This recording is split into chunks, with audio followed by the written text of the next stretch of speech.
Olá, sejam muito bem-vindos ao nosso curso para catecúmenos. Eu sou o pastor Marcelo. Desde já eu rogo as ricas bênçãos de Deus sobre a sua vida e a sua família. Vamos lá, porque a gente tem muita coisa para trabalhar hoje.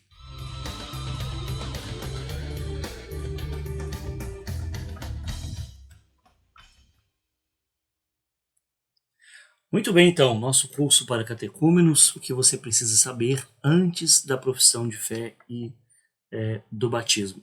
Essa é a nossa aula de número 12, que tem como tema dízimos e ofertas. Nosso texto base está aqui em Malaquias capítulo 3, versículos 8 e 10, e também em 2 Coríntios capítulo 6. Eu vou projetar aqui para vocês o texto de... Primeiro, vou começar com Malaquias capítulo 3, versículos 8 a 10, que diz assim: Roubará o homem a Deus? Todavia vós me roubais e dizeis: Em que te roubamos? Nos dízimos e nas ofertas. Com maldição sois amaldiçoados, porque a mim me roubais, vós a nação toda. Trazei todos os dízimos à casa do tesouro, para que haja mantimento na minha casa. E provai-me nisto, diz o Senhor dos Exércitos, se eu não vos abrir as janelas do céu e não derramar sobre vós bênçãos sem medida. Por que eu particularmente não gosto muito desse texto para falar sobre essa questão de dízimos e ofertas? Porque eu entendo que esse texto estava se referindo a um episódio específico ali dentro do contexto de Malaquias, onde haviam alguns problemas específicos. Então, há algumas divergências na interpretação da aplicação desse texto no que diz respeito à igreja. Então, não vou fazer aqui uma exegese desse texto, não é o objetivo nosso, mas em outra ocasião a gente pode abordá-lo dentro do contexto do livro de Malaquias, bem como também do contexto onde eles estavam vivendo ali pós-exílio e toda a situação dificultosa que eles estavam vivendo ali. Mas enfim, eu vou propor também então outro texto, que é o texto de 2 Coríntios capítulo 9. 2 Coríntios capítulo 9, versículos 6 em diante, onde nós temos a orientação do apóstolo Paulo em relação a uma questão bem específica, que é a contribuição para a igreja. E ele diz o seguinte: Isto vos afirmo, aquele que semeia pouco, pouco também ceifará. Então observe que interessante, Paulo utiliza a analogia da semeadura e colheita. Você semeou pouco, você vai colher pouco. E o que semeia com fartura também ceifará. E aí ele vem, cada um contribua segundo tiver proposto no coração, não com tristeza ou por necessidade. Então, a motivação não pode ser tristeza ou necessidade, porque Deus ama quem dá com alegria, não por necessidade, não por tristeza. Então, a motivação para a contribuição, para o dízimo, para a oferta, deve ser sempre a alegria, porque Deus ama quem dá com alegria. E aí ele continua desenvolvendo esse tema, dizendo o seguinte: Deus pode fazer-vos abundar em toda graça, a fim de que, tendo sempre em tudo ampla suficiência, superabundeis em toda boa obra. Como está escrito, distribuiu, deu aos pobres, a sua justiça permanece para sempre. Então eu acho que, no meu entendimento, esse texto fala melhor com a igreja a respeito desse tema de dízimos e ofertas, e a gente vai tentar explorar um pouco mais esse assunto nessa nossa aula, de forma, claro, introdutória, porque é um assunto sempre muito complexo, são assuntos introdutórios que nós colocamos aqui, certo? Então, muito bem, essa é a nossa aula de número 12, e precisamos sempre retomar esse tema de que no plano de Deus para a nossa salvação inclui uma organização para nos arrebanhar, Temos falado que essa organização é a igreja.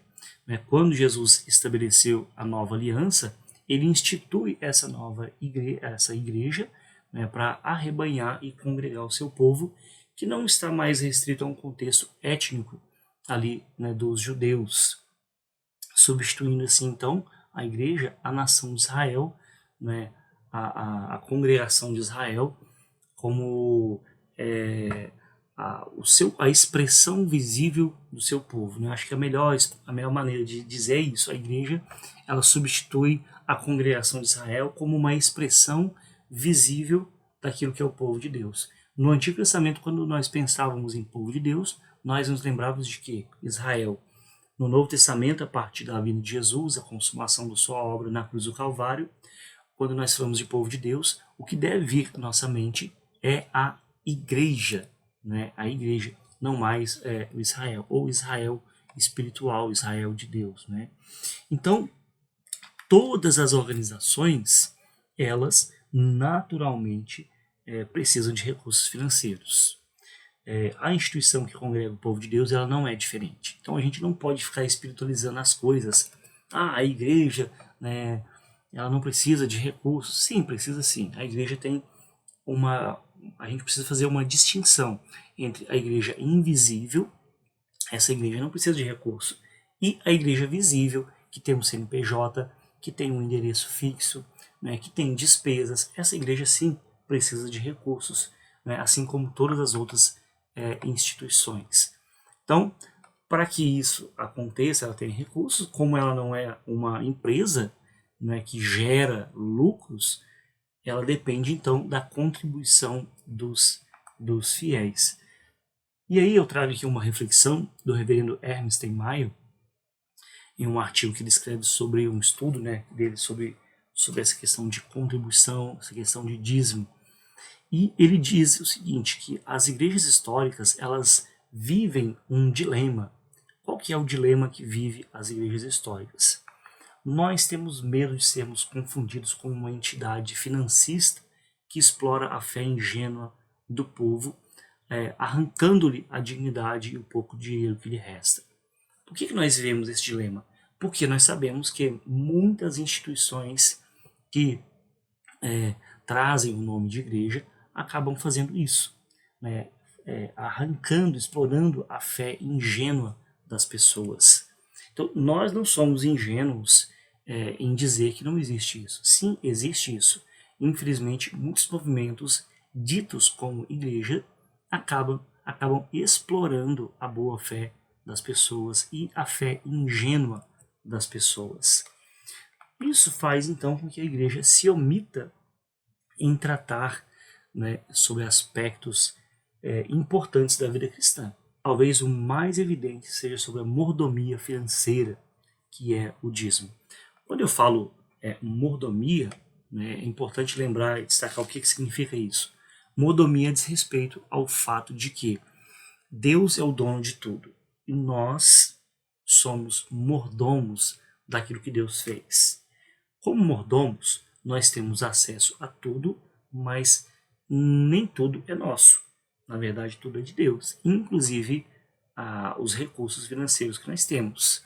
E por ser de Deus, nós precisamos administrar como o dono quer que seja administrado, não como nós queremos, né, que seja administrado. E a questão do dízimo, a questão financeira, é muito importante porque às vezes nós, por causa de pessoas que fazem errado, nós negligenciamos esse assunto tão importante que é a questão financeira, que é a questão do dízimo. Né? Com medo da aparência do mal, nós caímos no mal da omissão, que envolve a responsabilidade de ensinar todo o desígnio revelado de Deus. A palavra de Deus fala sobre a questão financeira? Sim, inúmeras vezes. E nós não podemos nos omitir desse tema tão importante. Então, deste modo, a igreja tem corrido, né, corrido sério risco de deixar de usufruir muitas bênçãos de Deus, pelo simples fato de temer ser confundida com as seitas que fazem uso equivocado de determinado ensino bíblico. Né? Muitas seitas, muitos movimentos religiosos que trazem o nome de igreja, mas que de igreja não tem nada, acabam pegando textos isolados a respeito de dinheiro, questões financeiras, e distorcem para o seu próprio benefício. Com isso, nós deixamos de ensinar as pessoas a realidade em volta da questão financeira. As pessoas acabam vivendo aquém da proposta bíblica no que diz respeito a essa questão financeira. Então, nós precisamos saber que existe sim um compromisso com a igreja. Né? Muitas pessoas frequentam a igreja supondo que a igreja funciona apenas como um espaço interativo e um espaço conveniente, onde o compromisso fica a cargo dos líderes. Ah, você é pastor, então você tem compromisso. Você é presbítero, então você tem compromisso. Ah, você é diácono, então você tem compromisso. Eu sou um membro qualquer, então eu não tenho... Não existe isso, membro qualquer.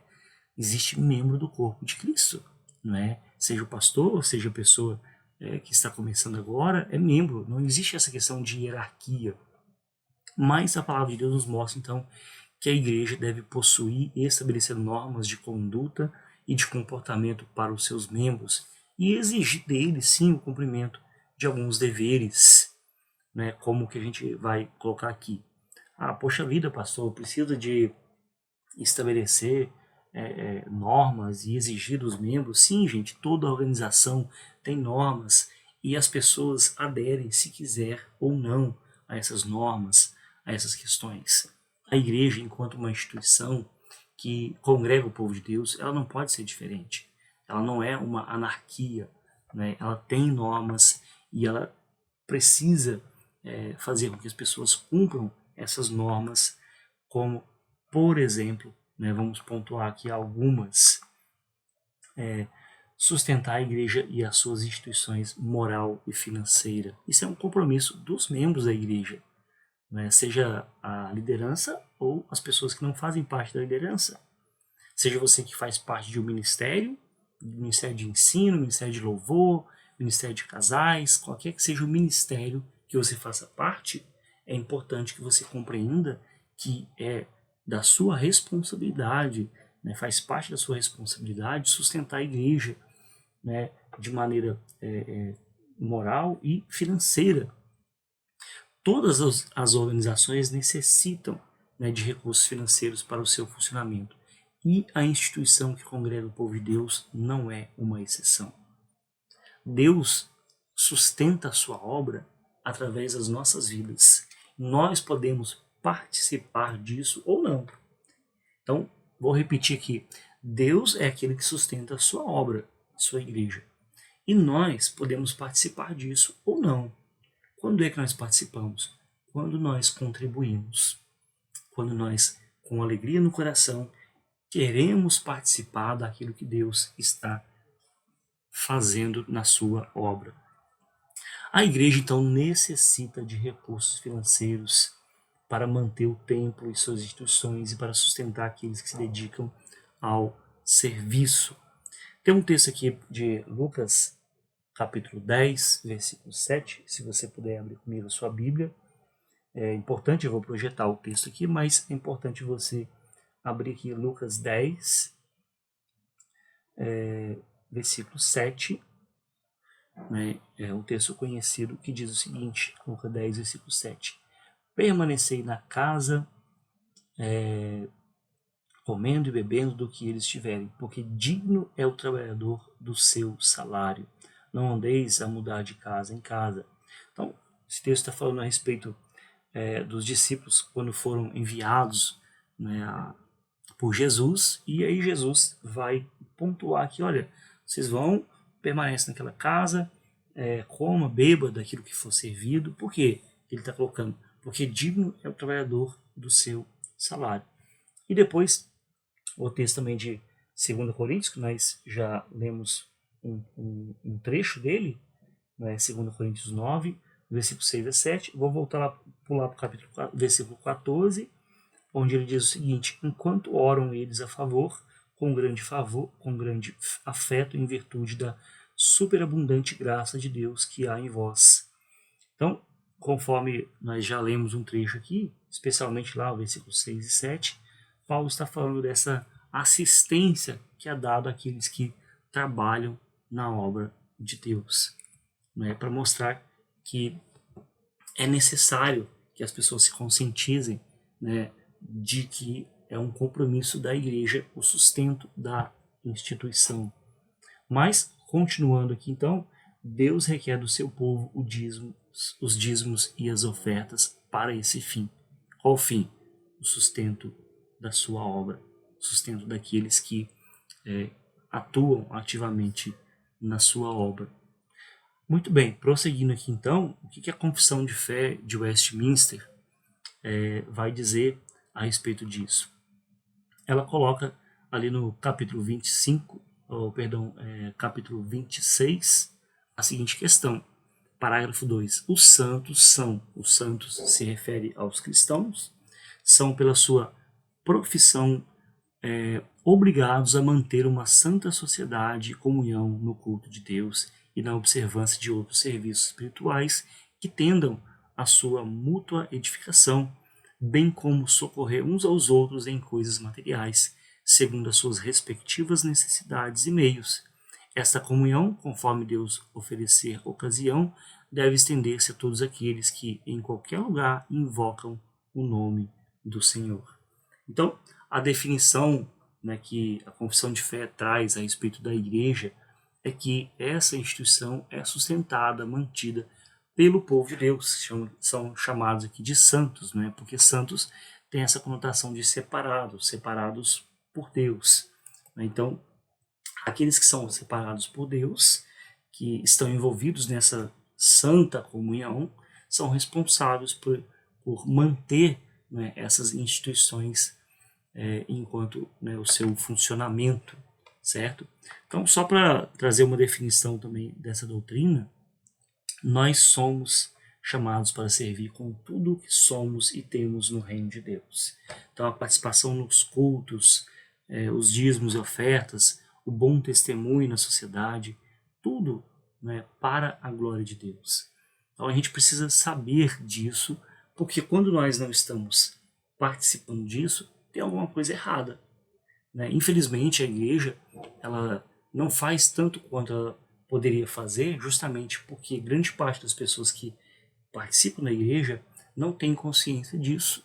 Acha que aquilo ali aparece do nada, acha que é uma mágica, né? Muitas pessoas acham que o dinheiro aparece, de que Deus faz o dinheiro aparecer de forma mágica, milagrosa, mas não, os recursos eles vêm das pessoas que têm essa consciência, as pessoas que entendem e que são beneficiadas com as bênçãos provenientes desse compromisso com a obra de Deus.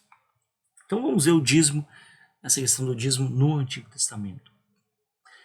No Antigo Testamento, né, o dízimo ele está sempre relacionado com a fé em Deus e com a separação da 10ª parte de certas possessões para usos especiais de acordo com a ordem de Deus.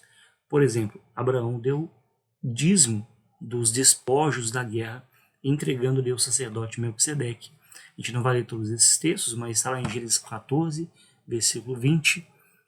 É importante observar que não há nenhuma explicação, né, do fato, nem se menciona qualquer lei que obrigasse Abraão a dar o dízimo. Na verdade, o dízimo ele é anterior à lei de Deus. A lei vem 400 anos depois de Abraão. No entanto, Abraão já tinha em seu coração essa questão de dizimar a este que era um sacerdote do Deus Altíssimo, Melquisedeque. Isso está lá em Gênesis capítulo 14. Então, o dízimo no Antigo Testamento tinha essa finalidade. No entanto, a evidência é que essa prática fazia parte da vida religiosa de Abraão. Apesar de não ter uma explicação naquele contexto ali, né, outro ponto importante é que Melquisedeque ele era um tipo de Cristo.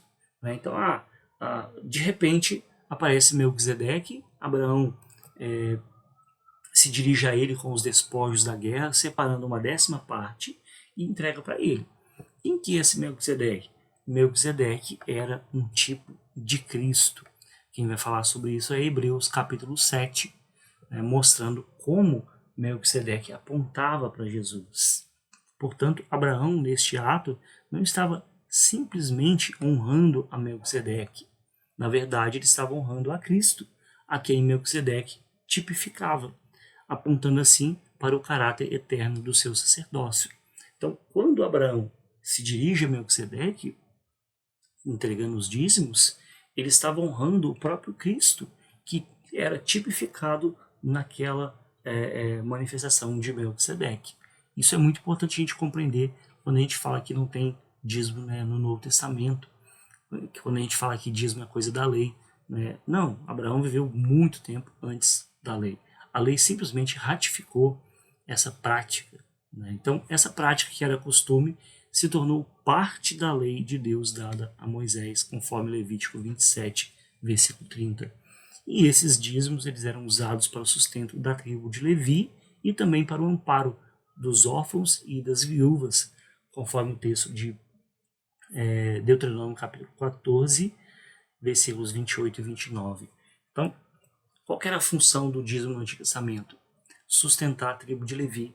Dentre as 12 tribos de Israel, uma dessas tribos tinha a função específica de tomar conta das coisas de Deus. Quando eu falo as coisas de Deus, estou me referindo ao tabernáculo, depois o templo. Então, toda a administração do templo ficava a cargo dos levitas, que não trabalhavam em outra função, mas ficavam especificamente obrigados a isso. E o que sustentava eles era o dízimo que as pessoas traziam ou não. Então, nesse sentido, o dízimo ele era o quê? Uma espécie de termômetro da vida espiritual do povo de Deus. Quando o povo de Deus confiava em Deus, eles traziam os dízimos. Quando eles não confiavam em Deus, faltava-lhes fé, eles não traziam os dízimos. Isso é muito interessante a gente pensar, porque ainda hoje é assim. Quando nós confiamos em Deus, nós devolvemos uma parte daquilo que Ele nos dá. Quando nós não confiamos, nós não fazemos isso. Por quê? Porque nós não confiamos que Ele é quem nos sustenta. Ou nós talvez pensamos que aquilo tudo é nosso, quando na verdade vem das mãos de Deus. Então tudo é uma questão de entendimento a respeito dessa ordenança de Deus. E havia duas maneiras diferentes de se entregar o dízimo. A primeira delas era anualmente, até porque o dízimo era uma questão, naquele contexto, relacionada ao sistema econômico deles, que era uma cultura agrícola, então você plantava, às vezes você colhia, sei lá, 6 meses, um ano, enfim. Até porque eles não tinham um culto, né, muitos deles não iam toda semana no culto, né, como nós fazemos hoje. Então você tinha a parte que acontecia anualmente. Anualmente o dízimo era levado ao lugar determinado por Deus para o culto. Aqui tem umas referências, eu recomendo você ler, né, Deuteronômio.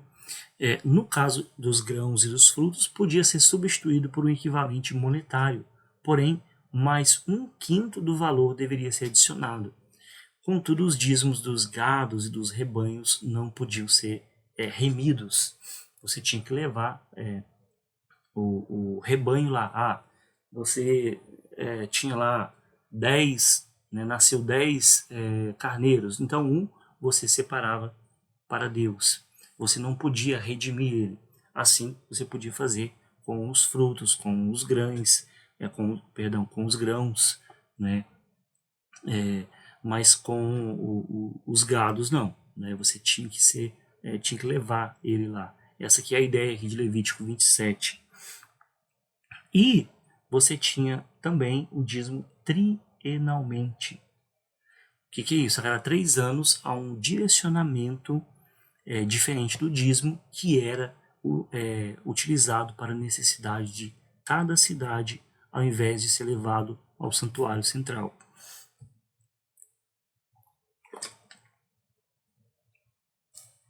Então, a cada 3 anos, ao invés de levar ao santuário central, o dízimo permanece nas diferentes cidades de Israel, sendo entregue aos levitas e aos necessitados da cidade para o seu sustento. Contudo, quando o povo fosse ao santuário central, a fim de adorar, eles deveriam fazer a sua confissão perante Deus, indicando sim ter cumprido fielmente essa ordem divina no que diz respeito a essa questão do dízimo que acontecia de 3 em 3 anos. Né? Isso está em Deuteronômio capítulo 26. Depois você também acompanhe lá esse texto aí na sua Bíblia.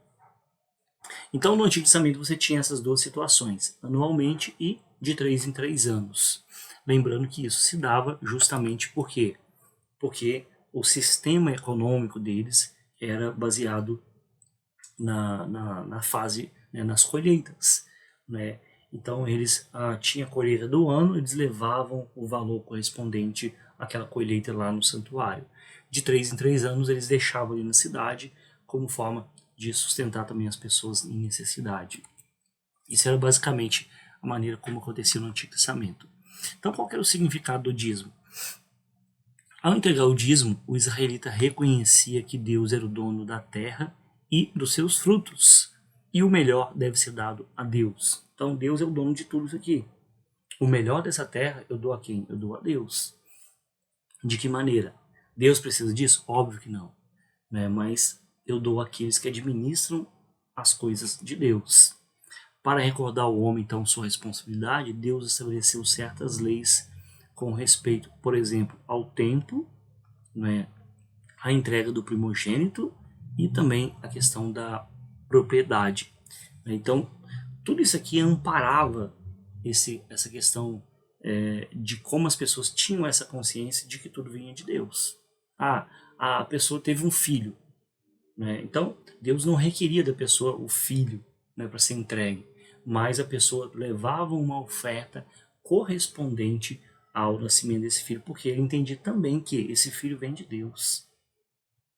Então, todas as coisas vêm de Deus. Então, eu faço o quê? Eu devolvo uma parte daquilo que vem de Deus. E aí a gente vai agora para o dízimo no Novo Testamento. E aqui a gente entra numa questão bem interessante. Na realidade, nós não encontramos nenhuma instrução no Novo Testamento dada à igreja com respeito ao dízimo. Todavia, a prática ela é mencionada e incentivada em quais moldes? Nos moldes da lei. Então devemos também nos lembrar que essa instituição fazia parte da vida cotidiana do judeu, não sendo uma instituição nova ou caduca. Né? Então, o que prevalecia, o que precisava ser feito era insistir quanto ao espírito que devia acompanhar essa prática. Então, a igreja começa, você não tem uma orientação específica, então ela se baseia em quê? Naquilo que já havia, né, como orientação no que diz respeito a essa questão financeira. Por exemplo, Paulo, ainda que não se referindo especificamente ao dízimo, ele ensinou ao cristão, ele ensina que o cristão deve contribuir conforme tiver proposto no seu coração, o texto que nós lemos lá, e de acordo com a sua prosperidade. Então isso fala de quê? De proporcionalidade. Eu não dou de acordo com a minha prosperidade, de acordo com aquilo que eu ganho, certo? A contribuição faz parte, né, parte da consciência de ser servo de Cristo, sabendo que nem ele, nem suas posses são realmente dele mesmo para empregar como deseja. Antes é um mordomo responsável dos bens do seu mestre. Então, se no Antigo Testamento o meu Senhor é Deus, o Pai, no Novo Testamento o meu Senhor é Deus, o Filho. Né? Então não muda a consciência de que lá no Antigo Testamento tudo vem de Deus, no Novo Testamento tudo vem de Deus também, em Cristo Jesus. Eu não deixo de ter um Senhor. O meu Senhor agora é Jesus Cristo. Do contrário, muitas pessoas acabam tendo o dinheiro como sendo o seu Senhor e não, né, nosso Senhor e Salvador Jesus Cristo. E aí nós chegamos a uma questão interessante, que é o que? O dízimo na atualidade. Né? O dízimo na atualidade. Então, quais são as desculpas que nós usamos para não dar o dízimo, para não sermos dizimistas? O dízimo é a lei de Moisés. Nós somos cristãos e não somos legalistas. Só que, conforme eu já havia mencionado, Abraão viveu quase 500 anos antes da lei de Moisés. E a Bíblia diz que ele deu ali, né, eu não gosto da expressão pagou, né, ele devolveu o dízimo a Melquisedeque. E como nós sabemos, Jesus não veio quebrar a lei. Mateus 5:17, não vim abrogar a lei, né, eu vim para cumprir. Então, Abraão já havia proposto isso, tinha essa prática antes mesmo da lei. Então, essa não é uma boa desculpa de que o dízimo é uma coisa da lei, porque não é. O dízimo só foi ratificado pela lei, mas ele já existia. Uma outra desculpa que nós arrumamos: eu administro o meu dízimo, inclusive eu dou até mais. Só que, veja bem, o dízimo ele deveria ser entregue onde? Na casa do Senhor. Né? Por quê? Porque é parte da adoração integral em sua casa. Então, às vezes, nós achamos que adoração é somente louvor. Né? Eu vou adorar a Deus. Como? Eu vou cantar. Glória a Deus lá nas alturas. Sim, que bom que você canta. Cantar também faz parte da adoração, mas dizimar, contribuir, também é parte da adoração. E você faz isso onde? Também na casa, né, do Senhor, no lugar onde o povo de Deus se reúne. Do contrário, você não, né, estaria incorrendo em um erro em não levar o dízimo àqueles que administram as coisas de Deus, né, dentro de uma instituição, né, destinada a pregar a palavra de Deus, evangelizar, trabalhar com missões, entre outras coisas. Outro ponto é que não compete a nós administrá-lo. Né? Eu posso administrar o que é meu. No caso do dízimo, né, ele pertence quem? Ao Senhor. Então eu faço o que? Eu devolvo. Então nós, como administradores, mordomos das coisas de Deus, nós tomamos conta daquilo que não é nosso. A questão do dinheiro é assim, bem como na nossa vida. Você não faz da sua vida o que você quer. Se você não é servo de Deus, tudo bem. Vive dessa forma. Né? Seu corpo, suas regras. Mas, enquanto temos consciência de que somos de Deus, não existe isso. Meu corpo, minhas regras, meu dinheiro, minhas regras. Não. Então, se tudo vem de Deus, a minha vida, o meu corpo, os meus recursos, então eu administro conforme Deus prescreve na sua palavra. Uma outra questão também que surge dentro desse contexto. Jesus aboliu o dízimo, ou não a base neotestamentária para a prática do dízimo. Jesus não aboliu, simplesmente ele repreendeu os escribas e fariseus porque se descuidavam de fazer toda a vontade de Deus.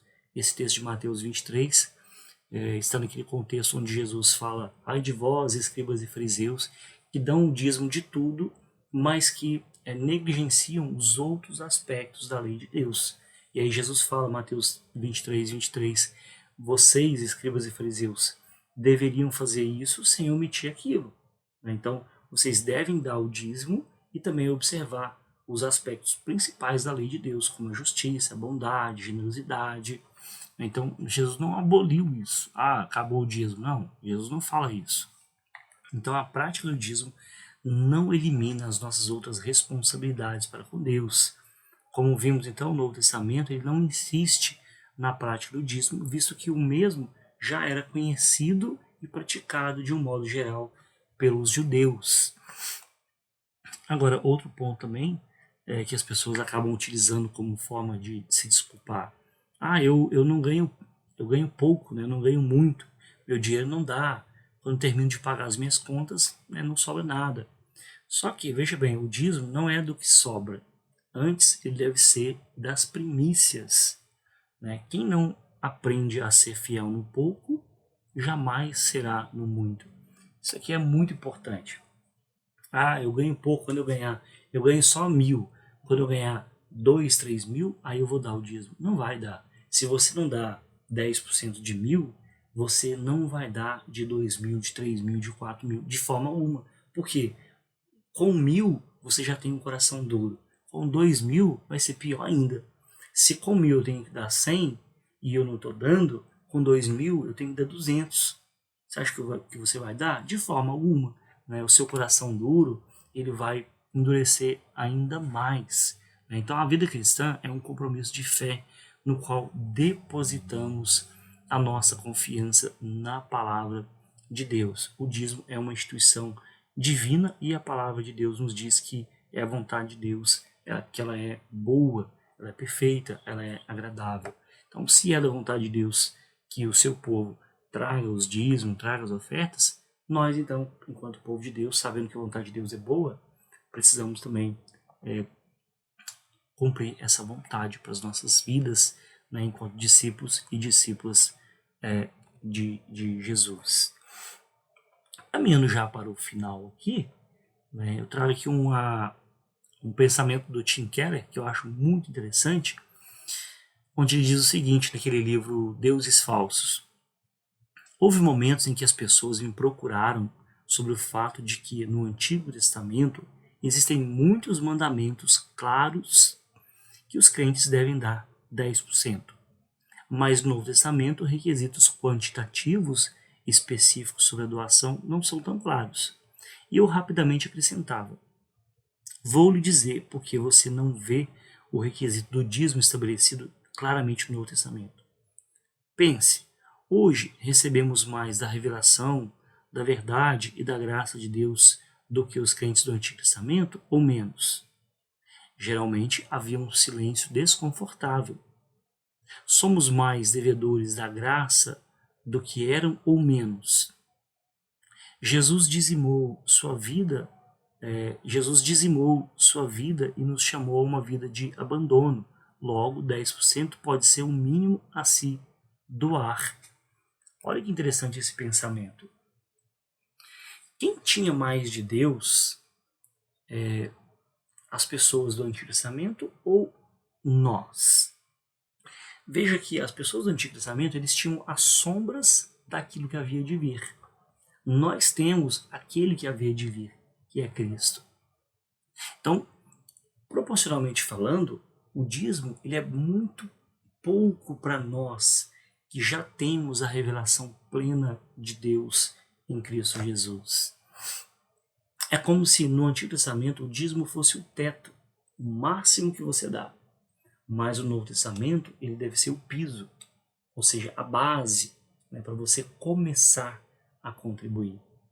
Então eu pergunto, que tipo de espiritualidade você quer viver? A do Antigo ou do Novo Testamento? Ou nenhuma delas? Então isso é muito importante quando a gente pensa nessa questão de dízimo, e essa reflexão do Tim Keller, ela é muito, muito oportuna, né, sobre isso. Então, para a gente concluir aqui, toda instituição precisa de recursos financeiros para funcionar, e a igreja não é uma exceção. Por isso, então, né, Deus determinou que os seus servos contribuam com os dízimos e as ofertas. O dinheiro que nós ganhamos é bênção de Deus. Né? Inclusive, o Senhor nos dá inteligência, saúde, energia para trabalhar, produzir, ganhar, e nos ordena entregar parte daquilo que ganhamos para a manutenção da sua obra. Não é para Deus, é para a manutenção da sua obra, revelando então a nossa confiança em Deus, certo? Então, a gente conclui dizendo o seguinte: entregar nossos dízimos é um testemunho de fé no cuidado providente de Deus e gratidão pela sua manutenção diária. Como nós cremos que Deus nos sustenta, então nós entregamos os dízimos e as ofertas. E como nós somos gratos porque Deus nos sustenta, nós então entregamos os dízimos e as ofertas. Então toda a contribuição na igreja ela é voluntária. Ela deve ser feita com amor, despreendimento e generosidade. Porque quem contribui para a igreja deve fazê-lo sem esperar nada em troca, né? Nem favores divinos e nem humanos. Isso que vai dizer o reverendo Augusto Nicodemos. O Senhor Jesus disse que nossa mão direita não deve saber o que faz a esquerda quando se trata de contribuir. Então, eu não dou para receber mais, ainda que eu sei que Deus me abençoa. Na verdade, eu dou justamente porque eu já recebi. Essa que é a ideia central que deve prevalecer na questão do dízimo. Eu não dou para receber mais, eu dou porque eu já recebi. É uma expressão de gratidão por aquilo que Deus fez por mim, sendo eu, né, alguém, um pecador, alguém que não merece. Mesmo não merecendo, Deus me dá tantas coisas. E nós sabemos que tem pessoas que, por experiência prática, por testemunho, né, de ouvir as pessoas falar, pessoas que têm muito e parece que não tem nada. Por quê? Porque elas não reconhecem que aquilo que elas têm vem de Deus. Enquanto tem pessoas que têm pouco e conseguem fazer muito. Por quê? Porque Deus as abençoa. pelo fato de elas serem pessoas gratas, viverem com fé no sustento de Deus. Que Deus abençoe sua vida em nome de Jesus, que essa aula possa produzir em você a reflexão devida referente a esse tema tão importante e que você possa viver plenamente as bênçãos de Deus, principalmente, né, também dentro desse contexto que é a contribuição financeira. Porque o Senhor da nossa vida não é o dinheiro, é Jesus. E que de fato seja assim. Um grande abraço e até a próxima aula, que é a última aula do nosso curso.